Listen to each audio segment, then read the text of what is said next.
Praise the lord. అందరూ బాగున్నారండి. ఒక వచనం చదువుతాను. అది మీ జీవితంలో జరిగిందా లేదా అనేది నాకు కమెంట్లో చెప్పండి. సామెతల గ్రంథము 16వ అధ్యాయం 7వ వచనం. ఒకని ప్రవర్తన యెహోవాకు ప్రీతికరమగునప్పుడు ఆయన వాని శత్రువులను సహా వానికి మిత్రులుగా చేయును. ఎలాంటి శత్రువులైనా సరే మిత్రులుగా మార్చగల శక్తి ఎవరికుంది? తండ్రికుంది. కానీ తండ్రి దృష్టిలో మనం ఎలా ఉండాలి? మన శత్రువులే మనకు మిత్రులవ్వాలంటే దేవుని దృష్టిలో మనం ఎలా ఉండాలి? దానికి సామెతల గ్రంథము 3వ అధ్యాయం 6వ వచనం చదివితే, నీ ప్రవర్తన అంతటి యందు ఆయన అధికారమునకు ఒప్పుకొనుము, అప్పుడు ఆయన నీ త్రోవలను సరాళము చేయును. నాకు తెలియదయ్యా, నేను ఎలా జీవించాలో నాకు తెలియదు, నా ప్రవర్తన ఎలా ఉండాలో నాకు తెలియదు, ఎదుటి వాళ్ళతో నేను ఎలా మాట్లాడాలి, వాళ్ళతో ఎలా స్నేహం చేయాలి, వాళ్ళతో ఎలా కలిసిపోవాలో నాకు తెలియదు అని మనం గనక ప్రార్థన చేస్తేనంట, ఖచ్చితంగా తండ్రి నీ త్రోవలను సరాళము చేయును. మనం వెళ్ళే దారి మనకు చూపిస్తాడంట.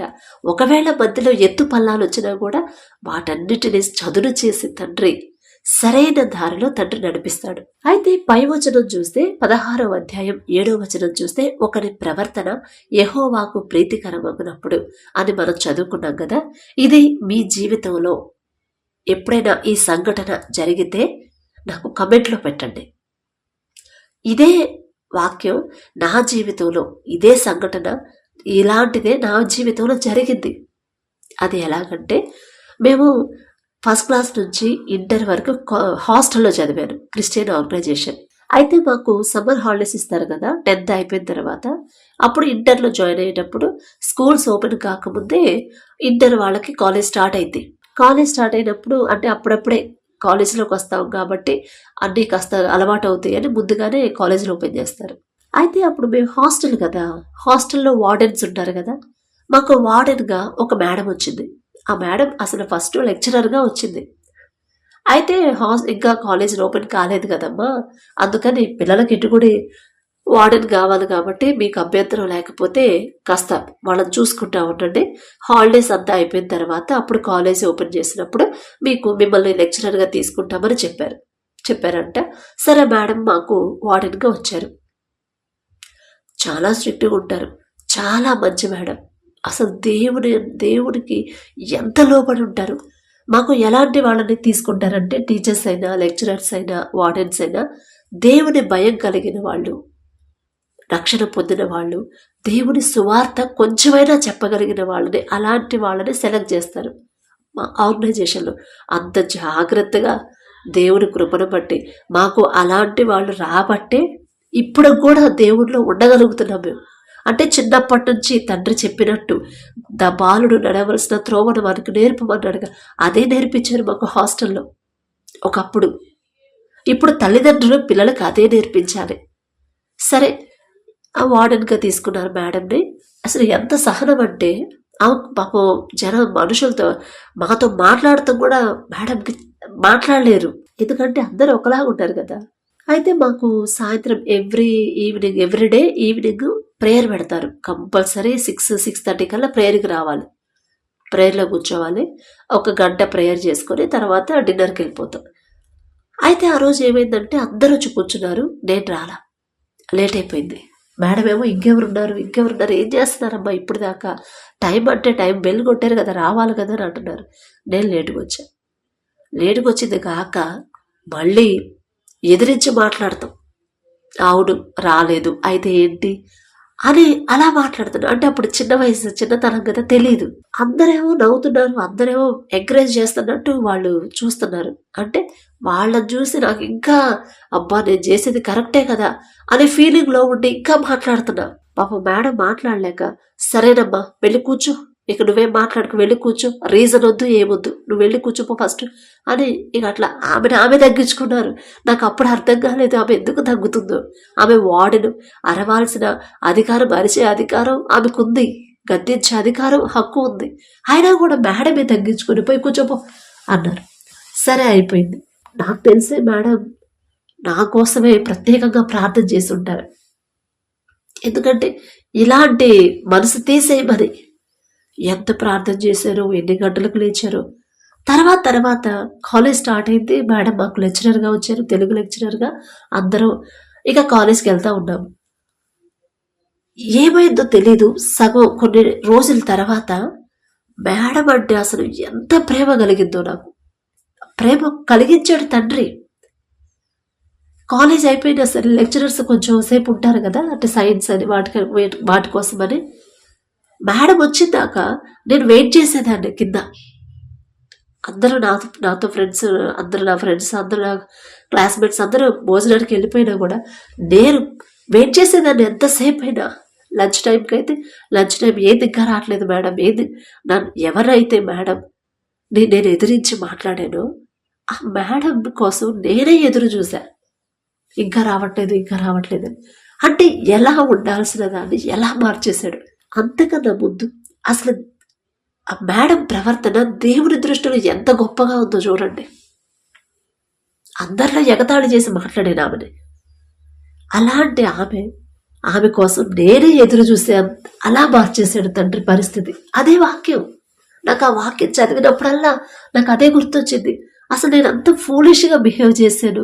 అయినా కూడా మేడం కొట్టే అధికారం ఉంది, గద్దించే అధికారం ఉంది, హక్కు ఉంది. అయినా ఒక్క మాట అనుకుంటా నన్ను కూర్చోబెట్టింది. అంటే అసలు దేవుడి ముందు మేడం ప్రవర్తన ఎంత చక్కగా, ఎంత ప్రీతికరంగా ఉందో అనిపించింది.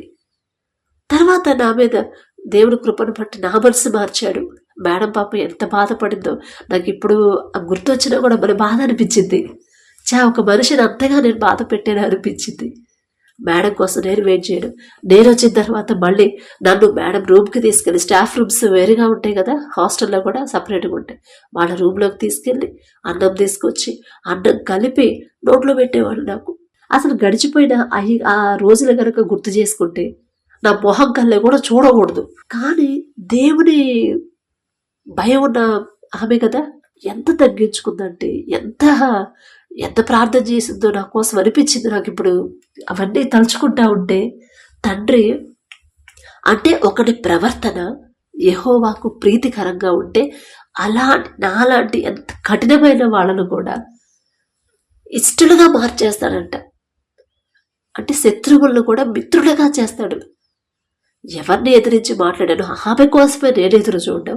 అంత ఎదిరించి మాట్లాడినా నాకు నోట్లో అన్నం కలిపి పెట్టడం. ఆమె లెక్చరర్, అంత తగ్గింపు. అందుకే నేను ఇప్పుడు మనం ఇంట్లో ఉన్నాము, భర్త మనం లెక్క చేయట్లా, బిడ్డలు మనం మాటినట్ల, ఇరుగు పొరుగు వారితో సమాధానంగా ఉందంటే వాళ్ళు మాట్లాడుతున్నా, ఆఫీసులో కూడా ఎవరు మనతో సరిగ్గా ఉండట్లేదు, మనం కలిసిపోదామన్నా వాళ్ళు కలవనివ్వట్లేదు. మనకు ఒక బాధ, అసలు ఎందుకు ఇలా జరుగుతుంది అని మనం ఒక క్షణం ఆలోచిస్తే ఖచ్చితంగా మనకు అర్థమైంది. అంటే నా ప్రవర్తన నా తండ్రికి ప్రీతికరంగా లేదేమో అని మనం ఒకసారి ఆలోచించుకోవాలి. ఒక వాక్యం చదివినప్పుడు ఆ ప్రకారంగా మన జీవితం ఉందా, మన ప్రవర్తన ఉందా, మన నడక, మన కోపం ఎలా ఉంది. కోపపడుడి కానీ పాపం చేయకూడే అని ఉండింది. అంటే మరీ పాపం చేసేంత కోపం నాలో ఉందా, నాలో ఉన్న కోపం పాపానికి దారి తీసిద్దా. ఇట్లా ప్రతిదీ కూడా మనం పరిశీలన చేసుకుంటా ఉంటే ప్రతిరోజు ఖచ్చితంగా తండ్రికి ఎలా అయితే ఉండాలి, తండ్రి కోరుకున్నాడో మనల్ని ఆ రీతిగా మనకు తెలియకుండానే మనం మారిపోతాం. మన జీవితం మారిపోయింది. నా మీద కోపం పెంచుకోలే మేడం, నా తరపున దేవునికి మొరపెట్టింది. అయ్యా తెలుసు తెలియని వయసు అని అడిగే ఉంటారు. ఇప్పుడు మనం ప్రార్థన చేస్తున్నాం కదా, పాప నా కోసం ఎంత కన్నీరు కార్చిందో. అట్లా ఇప్పుడు మిమ్మల్ని అయినా సరే ఎవరైనా ద్వేషిస్తున్నా, ఎవరైనా దూరం పెడుతున్నా, ప్రేమించట్లేదు, అది ఎక్కువ శాతం పెళ్ళైన మ్యారేజ్ అయిన వాళ్ళకి ఏంటంటే భర్త విషయంలోనే ఎక్కువ ఆలోచిస్తాం. ఇక వేరే ఎవరి విషయంలో కూడా మనం అంతగా ఆలోచించాం. స్కూల్లో కానీ కాలేజీలో కానీ, ఎందుకంటే స్కూల్ అంటే ఆ స్కూల్ 10th వరకే ఉండిద్ది, కాలేజ్ అంటే ఇంటర్ డిగ్రీ జాబ్ వచ్చేదాకే ఉండిద్ది, అంతవరకే కలిసి ఉంటాం. ఒకవేళ జాబ్ ఆఫీసులో అయితే ఆ కాసేపు అంతవరకే ఉండింది. కానీ ఇంట్లో ఫ్యామిలీలోనే ఎప్పుడు మనం లైఫ్ లాంగ్ కలిసి ఉండాలి కాబట్టి నేను ఇంత లోపడుతున్నా కూడా ఎందుకని నా భర్త నన్ను ప్రేమించడు, ఎప్పుడు నా భర్త నన్ను ఎప్పుడు అర్థం చేసుకుంటాడు, ఎప్పుడు నా మాటకు విలువిస్తాడు, ఎప్పుడు పక్క వాళ్ళ మాటలే వింటాడు కానీ నా మాటకు విలువివ్వబడింది అని ఇలా ఆలోచిస్తాం. కానీ అసలు తండ్రి ఏం చెప్తున్నాడు? మళ్ళీ మనం ప్రార్థన చేసుకునే వాళ్ళమే. మనుషులు మనల్ని అర్థం చేసుకోవట్లేదని, మనుషులు మనల్ని ప్రేమించట్లేదని మనం బాధపడతా ఉంటాం. కానీ అసలు నా తండ్రి ఏం చెప్తున్నాడు? ఇంకా నాలో ఏమైనా చేంజెస్ కావాలా? ఏదైనా విషయంలో నేను అందరితో సమాధానంగా ఉంటున్నానా లేదా? నా ప్రవర్తన, నేను ప్రవర్తించే తీరు, నా మాట తీరు, నా చూపులు కానీ, నా నడక కానీ, నా మనసు కానీ అందరికీ ఇష్టపడేలా ఉందా? అందరూ నాతో ప్రేమగా ఉండాలంటే మొదట నేనెవరికి నచ్చాలి? మనుషులకు కాదు, నా తండ్రికి నేను నచ్చాలి కదా అని మీరు ఆలోచించండి. ఒకవేళ ఇంకా ఎంత ప్రార్థన చేసినా వాళ్ళు మారట్లేదు, ఇంకా వాళ్ళు మనల్ని ద్వేషిస్తానే ఉన్నారంటే దేవుని దగ్గర కూర్చోండి. సామెతలు గ్రంథము 3:6 చెప్పినట్టు నీ ప్రవర్తన అంతటి యందు ఆయన అధికారానికి ఒప్పుకో. అప్పుడు మనం ఎలా ప్రవర్తించాలో తండ్రి నేర్పిస్తాడు. భర్త మనల్ని పట్టించుకోవట్లేదని, భార్య మనల్ని పట్టించుకోవట్లేదని, బిడ్డలను మాట వినట్లేదని బాధపడొద్దు. ఇంకా నేనే సరవ్వాలి. నా బిడ్డలు నా మాట వినాలంటే నేను నా తండ్రి మాట వినాలి. నా తండ్రి దృష్టిలో అసలు నా తండ్రికి నేను ప్రీతికరంగా ఉండాలి. నా ప్రవర్తన ఖచ్చితంగా ఆటోమేటిక్గా నన్ను నేను మార్చుకుంటే చాలు, ఖచ్చితంగా వాళ్ళని మారుస్తాడు నా తండ్రి. ఎందుకంటే ఆ మాట నేను చెప్పట్లేదు కదా, ఆయన వారి శత్రువుల సహా మన మీద కోపపడ్డవాళ్ళు, మనకి విరోధులుగా మారిన వాళ్ళని కూడా మనకు మిత్రులుగా చేస్తాను అని మాట ఇచ్చాడంటే మాట తప్పని వాడు మన తండ్రి. పోనా శక్తి లేదా? మన తండ్రి బాహుబలం తక్కువైందా? ఎంత కఠినాత్ములైనా సరే కరిగింపు చేసి కలపగల శక్తి తండ్రికి మాత్రమే ఉంది అని జ్ఞాపకం చేసుకోండి, గుర్తుంచుకోండి. కాబట్టి మీరు ఇలాంటి విషయాల్లో, ఇలాంటి సంఘటన, ఈ వాక్యం మీ జీవితంలో కూడా ఎప్పుడైనా జరిగి ఉంటే నాకు కమెంట్లో పెట్టండి. అప్పుడు నేను తెలుసుకుంటాను, దేవునికి కృతజ్ఞతలు చెప్తాను. బాధపడద్దు, వాళ్ళు మనల్ని అర్థం చేసుకోవట్లేదని బాధపడద్దు. వాళ్ళ కోసం మనం ప్రార్థన చేయాలి. ఇంకా నాలో ఏదైనా మార్పులు కావాలంటే, ఇంకా నా ప్రవర్తన మీకు ప్రీతికరంగా లేదేమో తండ్రి, ఇంకా మీకు ఇష్టలుగా నేను జీవించట్లేదేమో, నా జీవితాన్ని మార్చయ్యా. మీరు మారిస్తేనే నా జీవితం బాగైంది, మీరు మారిస్తేనే నా ప్రవర్తన ఎలా ఉండాలో నాకు నేర్పించండి అయ్యా అని దేవునికి అప్పగిస్తే ఖచ్చితంగా తండ్రి మనల్ని సరిచేస్తాడు. మన ఇంట్లో వాళ్ళని మనకి దగ్గర చేస్తాడు. కాబట్టి ప్రైజ్ ది లార్డ్.